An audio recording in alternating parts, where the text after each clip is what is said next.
Hello ladies and gentlemen, and welcome to my channel. Today we are going to be touring one of my armies that has been voted. I'm sorry if you hear noise in the background. That's because my family are doing some stuff up here. I'm going to try and hurry this up as much as possible. But today we're going to be touring the Mexican army during the Mexican-American War. So without further ado, let's do a breakdown of the soldiers and a little history about the Mexican army.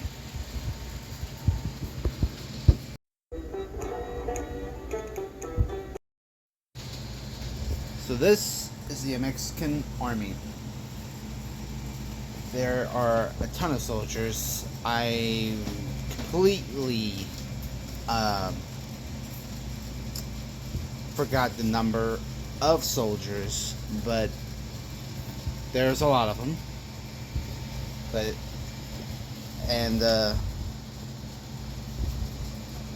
I'm going to go ahead and just do a pan here. The soldiers.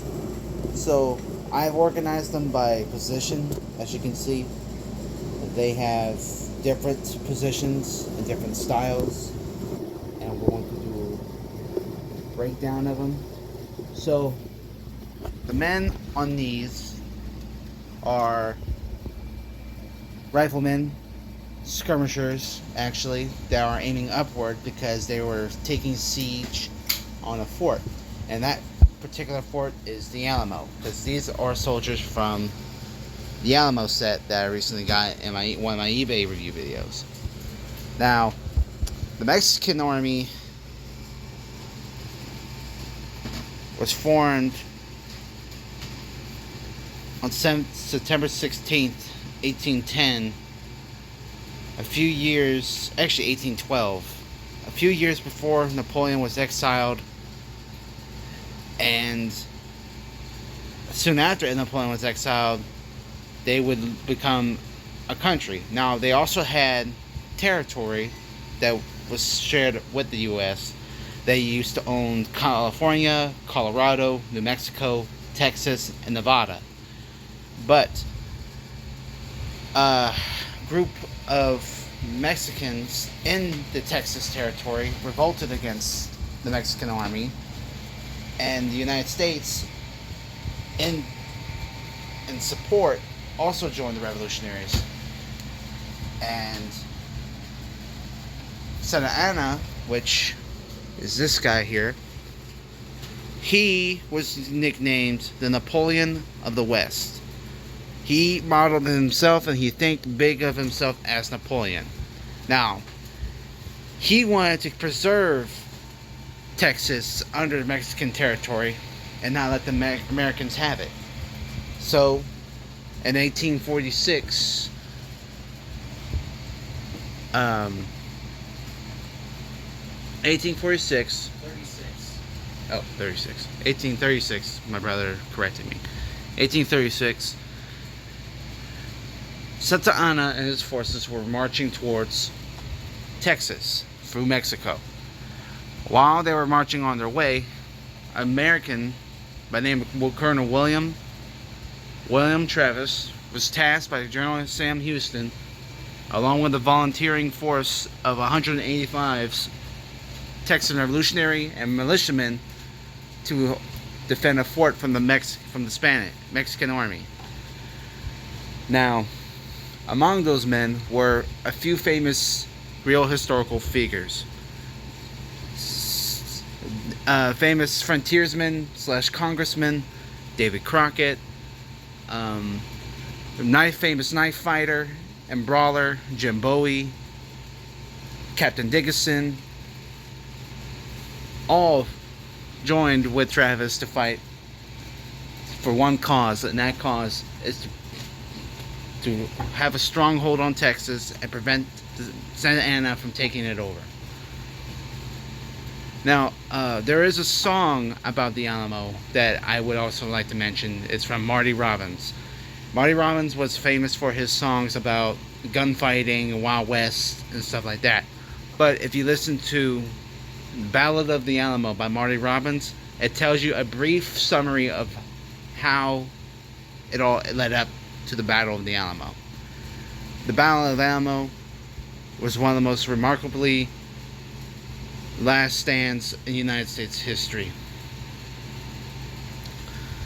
So, Santa Anna wanted to preserve Texas and New Mexico territory. And when, at first, Santa Anna sent soldiers to try to negotiate with the Texan revolutionaries at the Alamo. But Travis didn't want any of it. He fired a cannon from the fort, missing them, but telling them that he would rather die than surrender the fort. And that would make him very upset. And then he would order his men to play Deguelo. Deguelo in Spanish Deguelo in Spanish means slit throat. And demanded them that everyone who's in that fort since they want to fight, they will die by the sword and the gun that they have fought with. Now, the positions. So, we have, like I said, the sharpshooters / skirmishers. They're on knee, aiming upward. We have the standard infantryman aiming straight with his musket. We have soldiers in reloading position, or about to fire position, right here, as you can see. Then we have soldiers about to charge here, or lunging. Then we have soldiers behind that are marching or advancing or running across the field. Then I have multiple copies of this guy, but I'm basically going to use them as commanding officers, generals, and stuff like that, and along with some bannermen. So, once again, going to do a side-by-side pan of the army.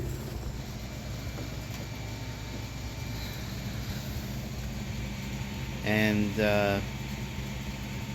I'm also going to go ahead and show you guys the number of troops there are in total on here.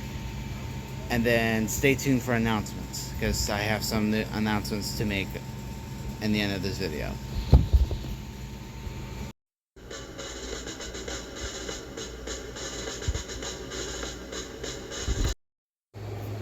Okay guys, so announcements. One, I have ordered some more military armament stuff over eBay again. I don't know when I'm going to get them, but whenever I do get them, there will be more eBay armament review stuff.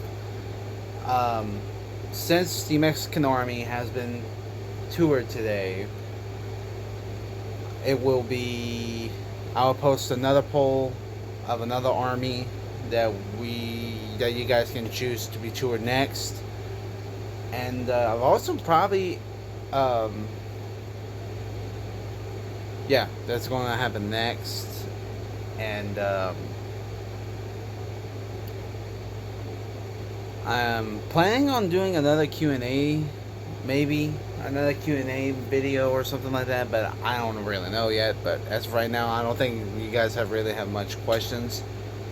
You just guys want more content. So as for content wise, am I ever going to go back to video gaming? Maybe. Am I ever going back to talking about armament history?